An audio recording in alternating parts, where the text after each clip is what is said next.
it might work.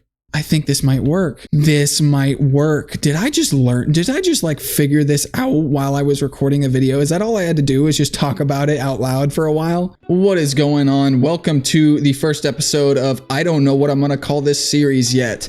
This series was inspired by another video that I actually made called Learn It From a Hermit. It was actually episode 2 where I did the episode over Azuma, which is, if you don't watch Hermitcraft, is a member of Hermitcraft who is fantastic at redstoning. And I will just put a little clip on the screen that I used in that video where he used the crafter as kind of a control panel to control the lighting for his zombie farm. So he could manipulate how many zombie spawns that he got in his farm. And here's what it looks like now that it's really getting going. The amount of reinforcements coming in is just absurd.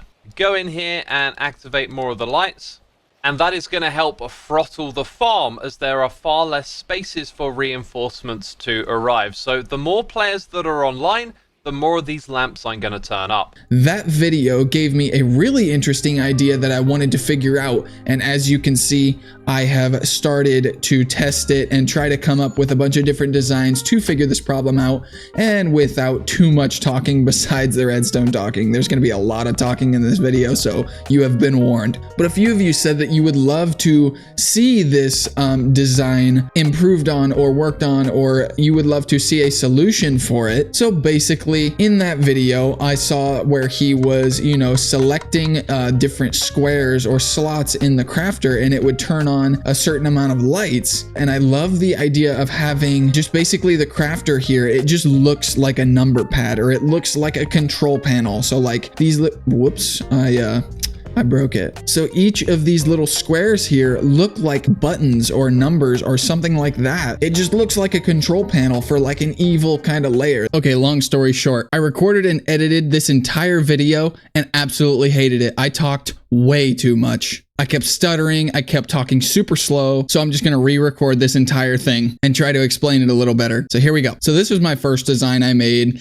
and I just made it so I could select these squares in the crafter, and then it would just show how the more squares that I turn on, it will turn on, that many more farms. So the amount of boxes selected in the crafter will be indicated on the lights. And that's what I wanted to do. Basically, each of these lights will represent a different farm or contraption. So I think it's important to note my end goal with this contraption. Now, what I want out of this is to be able to select, let's say, one slot, and that turns on one farm, and then select 2 slots, and then just the second farm in the system will activate. So not the first one, but only the second one. So I would be able to do just one at a time. So obviously this first design was not to do that, because you have to have them all on at once if you want the very last one on. You get the idea. So then I came over here to my second design, and this is basically just me copy and pasting the design from the Azuma video that I showed a clip of. And how I got this design to work is that you go in your little index or your little book here that shows you what slot does what. So if you select 1, then that turns on your arrows. So let's go ahead and select 1. And as you saw that observer move, that's kind of awkward. There are no arrows in that dispenser. And then if you turn on 2, it turns on fireworks. So let's turn on 2. And as you can see, that turns on the fireworks. And then 3 will turn on my little light show. This is just random contraptions I hooked up as an example.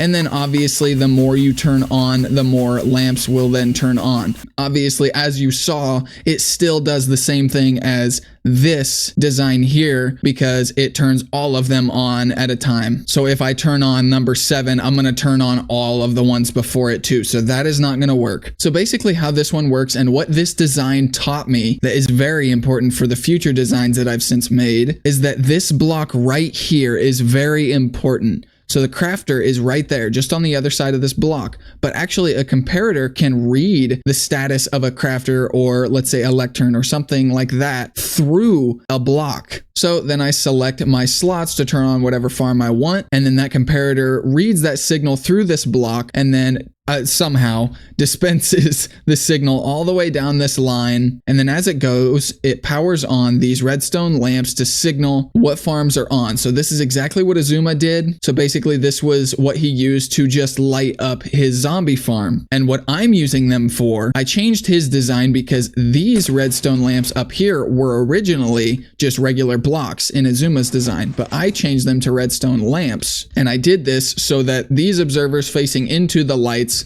let's see, I'll just give an example real quick. So if I flick one, all of it did it too quick, but all of these redstone lamps will turn on in succession. So it's like, and then all the observers see these redstone lamps turn on. So the pulse from the observer is so fast that this sticky piston just kind of jolts down real quick and then leaves its block here. Even though it's a sticky piston, the arm extends out and retracts so fast that the block actually stays here. And let me go down here actually. So it's basically completing this circuit right here. So this redstone torch is just sitting here waiting for a block to go right above it so that it can power that block, and then this repeater is waiting for that block to be right here so that it can draw the power from the redstone torch into the piston and then raise the observer up, which then ticks this dispenser here. So then when I have no slots selected, then it retracts all those blocks back up, which means that none of them can be turned on. And I will explain all of this later because this did not have any effect on this design yet. Now let's go over to my third design where I specifically just improved the interface. So all of this is exactly like the first design. So this didn't change anything. This doesn't matter. The only thing that matters on this design is what's down here, and this is specifically related to how the rest of the system gets its input. Now we're going to talk about this block right here that I said would be important. So as you can see right now, there is no block right there, and we're just going to call this the reader block. So as you can see, as I put that there,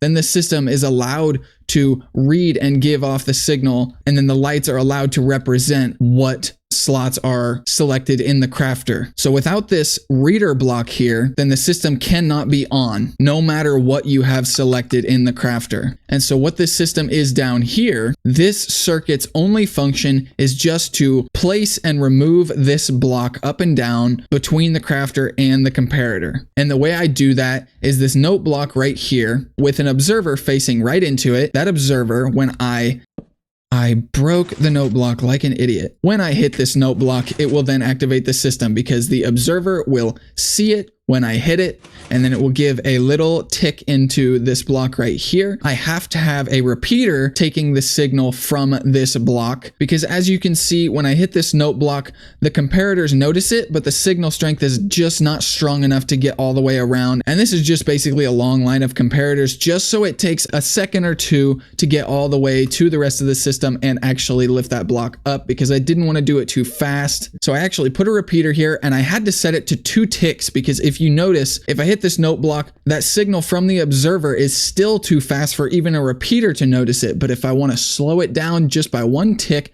I hit it, and then that signal is then slow enough and strong enough to get all the way around my comparator chain here. And this observer just sees this comparator light up real quick, and then it sends that quick signal just like we saw over on this design, sends that quick signal. So then the sticky piston just kind of jolts its arm out. And then just like we saw over there, this redstone torch is just sitting here waiting to complete this little circuit right here and power this redstone. It can only do that when this block is here. So when I hit the note block, that observer sees it, makes this block get retracted, and then this redstone is here. So when it's powered, this observer sees it and goes into another piston, which has our reader block on top of it. And let me get out of here. I keep getting stuck. So when I hit it, then that reader block gets put in place. So let me just demonstrate real quick. So right now I just hit the note block. So there's no reader block there, and we'll go ahead and select 5 in the crafter. So that means we want the number 5 farm to turn on, but right now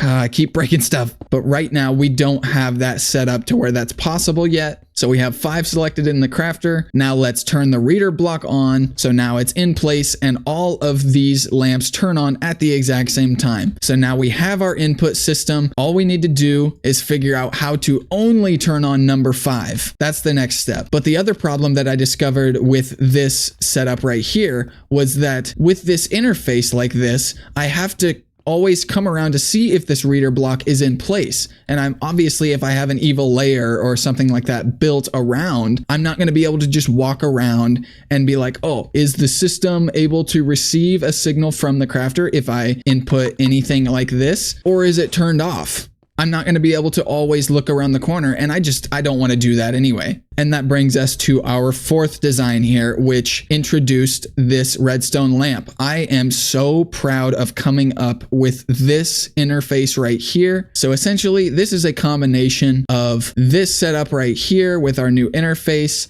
and then I have the Azuma system, which was right here. So it has these same lamp setups right here with the block that drops down, and then the circuit gets completed and it turns on a specific farm. So let me go ahead and power this off. So this is just our little indicator lamp that we included in this design. So right now the lamp is off. So that means anything that we do in the crafter is not going to apply to the system. I can do whatever I want in the crafter and it's not going to matter because this reader block is not here. It's not in between the crafter and the comparator. And like we saw on that last design, we just hit that note block to put the reader block in place. There we go. And now this light now indicates that the system can get the information from the crafter. Right now we have all 9 slots selected. And if you'll notice, number 9 is on, but none of the rest are on. And that is because we improved from our last design over here. And that is with this entire mess of redstone, which I'll break down real quick. But let me just show you how this indicator light works real quick. So this is the same chain of comparators just for a timer,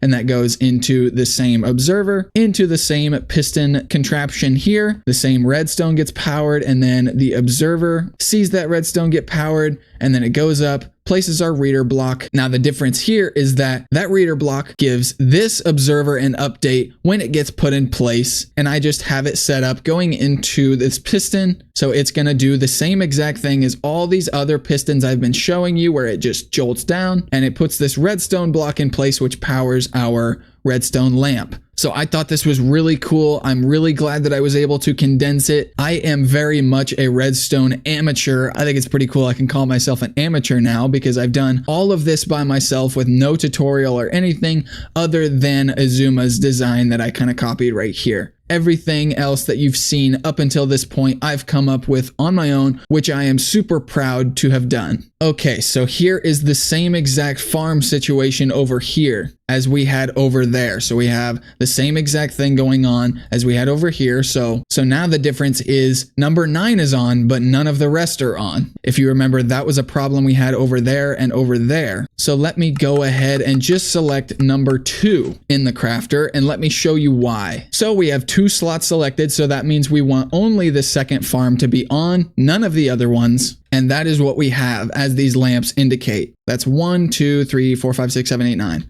And how this works is that I have it set up over here. I have it very much engineered, I guess you can call it, to where when this lamp gets powered on, this is the second one, this observer will see it and then do our little piston spam thing down. So this redstone block will be pushed down and this will power this repeater. Now, as you can see, this redstone torch for our second farm is on, but this one is off. And that is because we are powering the block that it's on, which turns it off. So this is the lamp for farm number 2. So when we select 2 slots in the crafter, which we have done, it turns this lamp on, which then gets seen by the observer, and then that will make the piston place this redstone block right here. Then this repeater will power this block, then shutting this torch off, which is supplying this line of power to this block here, and then that would let this torch come back on. So let me demonstrate that real quick if that was too confusing. So we have number 2 on. That is because we have 2 slots selected. Now let's say I just want 1 on.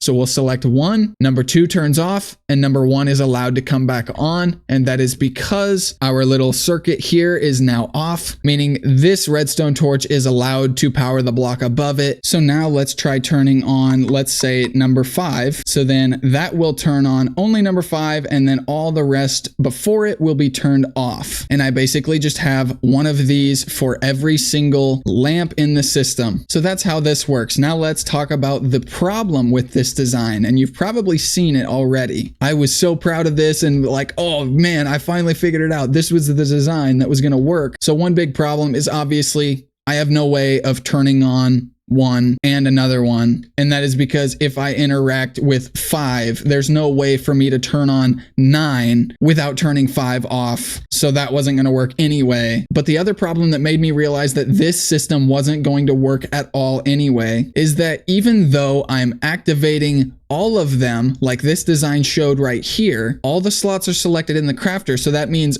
all of them are going to turn on, but in this design, that would mean that only number 9 will turn on, even though this input system allowed me to just turn them all on at the same time. So I kind of figured that that meant, oh, if I turn them on all at the same time, then that will mean that they'll all turn on at the same time. And since I have these things hooked up, then as soon as this one turns on, it will just cancel all the others with this redstone over here. But that was not the case. And I should have known that because if you'll look, I'll just turn number 9 on. So that should turn this lamp on right here. And then I'll hit the note block. And then as you can see, it turns them all on in succession like that. So yes, they all turn off and you're left with number 9 being on, but these farms still would have gotten interacted with, which would mean that they would have, either turned on and off. It would have messed with things redstone wise. So this was not going to do. And this is the part of the process that got very confusing for me. We went from here all the way over to here, where I finally looked up and found a tutorial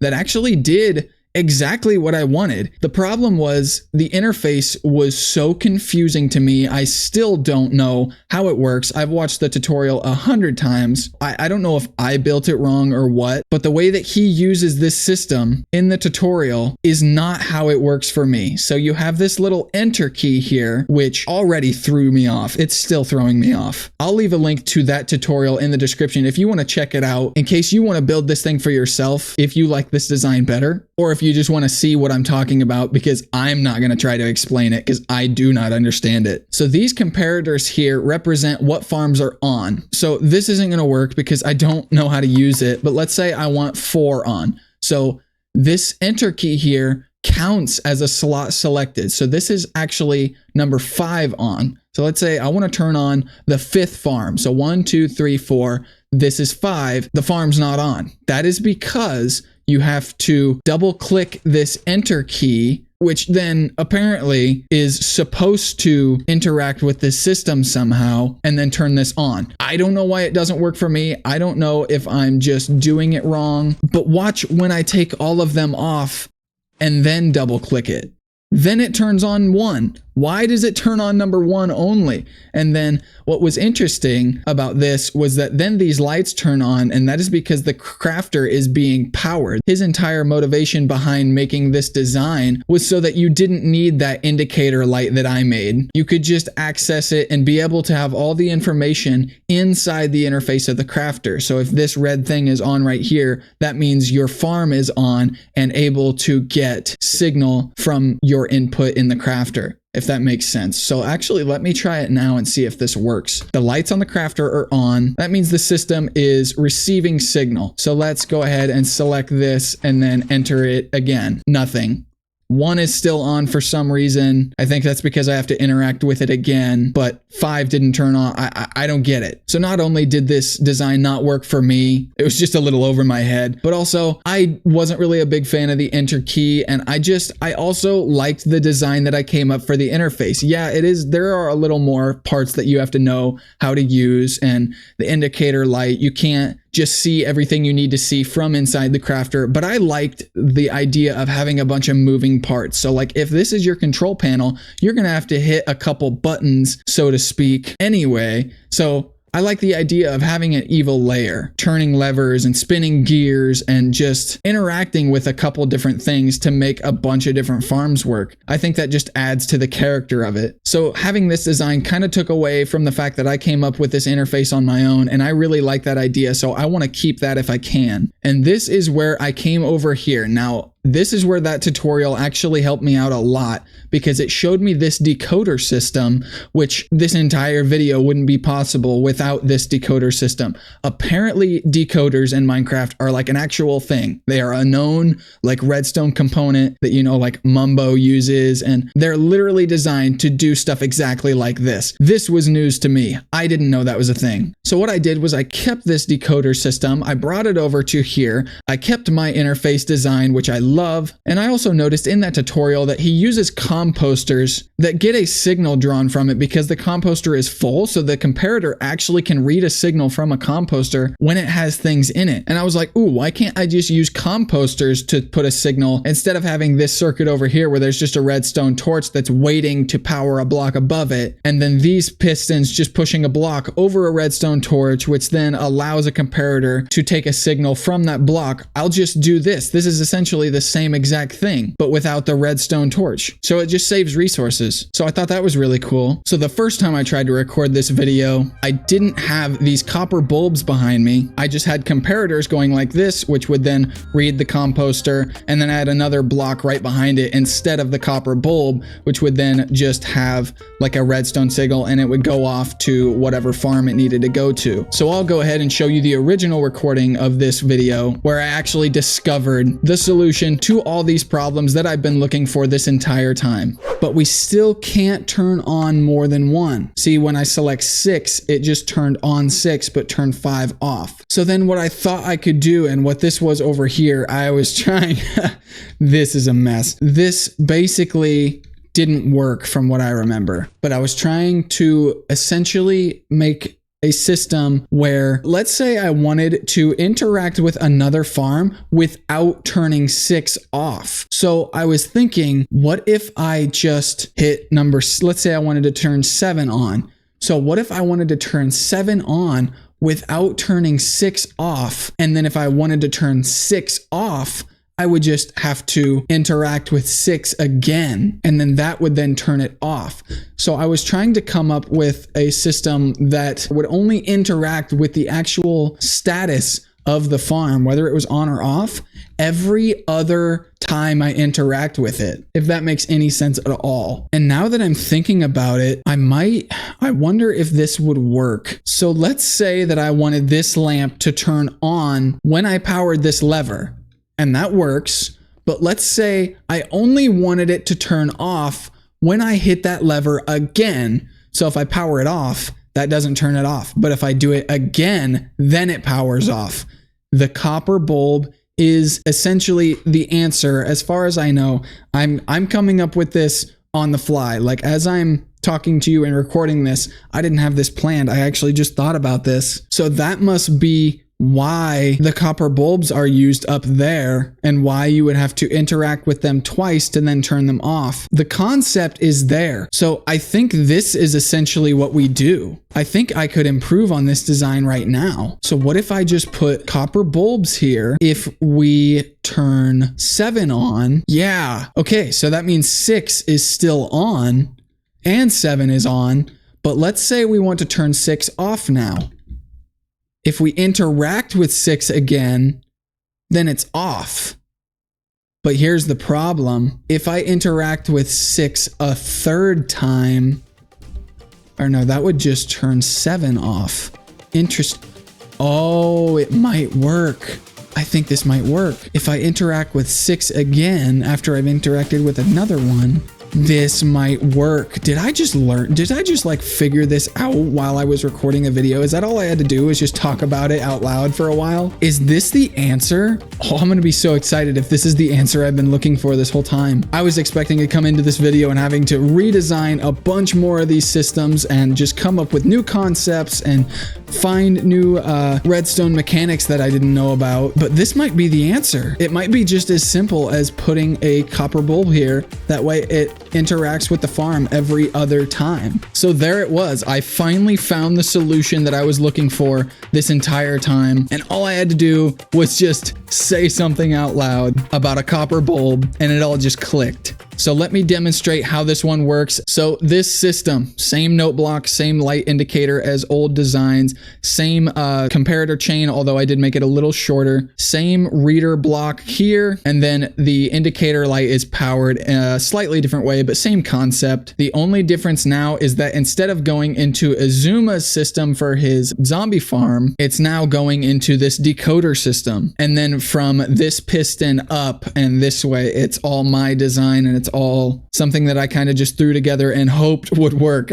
and got very lucky. So don't mind all of this. This is just the same as over there, just representing random machines that you could connect to this. You could literally connect these to anything. These colored lines make this look a lot more confusing than it is. But let's say the white line goes to our fire shooter, the pink line turns on our shower, and then the magenta line lights a candle. And I don't have any of these others hooked up, but that's how it works. And they're staggering because if you don't and you have this one up here, then obviously the redstone is going to connect. So that would not work. So these comparators will signify if the farm is on or not. So here we go. As you can see, everything is off. Let's go ahead and let's turn on our fire shooter that I mentioned over here. So we selected 1 because that's our fire shooter and nothing happened. That is because, as our indicator light represents, the system cannot get any of our input from the crafter because this reader block is not in place. And we change that by hitting this note block. The indicator light comes on and our fire turns off. Let's say we want to keep the fire going and we want to turn our shower on. What you don't want to do is interact with the crafter while the indicator light is on. So we'll turn it off, we'll select our second farm, and then we'll turn it back on. That will then turn our shower on, as you can see, and leave our first farm on. So now let's leave the shower on, but turn the fire off because it's very annoying. So we'll turn the note block off and then we will go ahead and interact with 1, and it turned off on its own because it ran out of fire. But so we would just interact with 1 again to then turn it off. And there you have it. That is no longer going off, but the second farm, meaning our shower, is still going. So let's go ahead and turn it all off. So let's do this. And now let's interact with 2 one more time so that it shuts this copper bulb off, taking away the signal that goes towards the farm. And now our shower is off. Now let's go ahead and flip this off again. Let's go ahead and light a candle. Let's set the mood. So make sure the indicator light is off. Let me explain. The reason you don't want to interact with anything while this indicator light is on, that is because the reader block is in place when this indicator light is on. That's what the indicator light is for, which means that your system will notice any interaction with the farm that you do. So let's say you want to go from number 3 to turn on number 8, but if the system can recognize it, as you're going to 8, you have to select all of these. It's going to notice that you interacted with 4, 5, 6, 7, and 8, and it's going to mess with all of them, and it's going to be a mess. It's going to turn on stuff you don't want on. It's going to interact with something, then uninteract with it real quick, and maybe leave it on. It's going to be a mess that you're going to have to go into the redstone and fix yourself. So you want to just make sure that this indicator light is off as you're interacting with these slots so that it doesn't affect the system. Interact with number 3, hit the note block so it turns everything on, and there we have it. Candles are lit and stuff is about to happen. So just pretend that's like a sugarcane farm or something and you're turning on the collection system for it or something like that. So that will stay on, that will keep going. So let's say we want to turn on number 8, but we also want to leave number 3 running. Select 8 slots as long as the indicator light is off. Interact with it, indicator light comes on, and then it turns on number 8. I absolutely love it. So let's say we just want to turn 8 off. We changed our minds. We don't want it on. All we got to do is, I already hit this to turn it off. We don't need to change the selection. It's already 8. So if you turn this back on, it's the same as if you just interacted with number 8 again, which then turns it off. And now let's say we want everything off. So number 3 is the only thing left to turn off. So as long as this is off, we go back down to 3 and then interact with 3. There we go. and then we can just make it a habit to just leave this off as long as we're not using it. And then eventually, because like I said earlier, we're gonna have a big like base built up around this, so we can't just peek around and see what farms are on. So we can just build a wall that these redstone lines individually will connect to these lamps here. We can just have like a wall of lamps here, so then whatever we do will show up. We can be like, look over at the wall and, oh, our bone meal farm's on, let's turn that off. And then we go in here and turn it off, and then that will then turn off. So we could just manipulate that, and it would be really cool to do. Hey, it's editing me here again. I had a problem that really scared me with this design. Basically, I rebuilt the whole thing just to make sure it works consistently, and the new one I built didn't work. Why? What is going on here? Why did everything... What is this? What is this? Why? The whole reason I'm building this and want it to work so bad is because I want to build it in my survival world. So I built the whole thing in a different world, as you can see, and tested it for like 20 minutes, and here's how it went. And that worked absolutely perfectly. So this is amazing. It works. I can finally decide to put it into my survival series. Link in the description. So if you want to see this cool design built in survival, I will be doing it sometime in the near future. So yeah, let me know if you learned anything from this video. Let me know if there's anything that I taught you about redstone somehow. Let me know if you want to see a tutorial on how to build this design. I will let you know this is probably not the most efficient and compact redstone that it possibly can be, but it works, and that's what I care about. Let me know what you think of this series idea. Let me know what you thought of this video. Let me know what I can do to improve. I would greatly appreciate it. Check out all the links in the description. There's gonna be a few of them down there. Hit that like and subscribe button, and I will see you in the next video.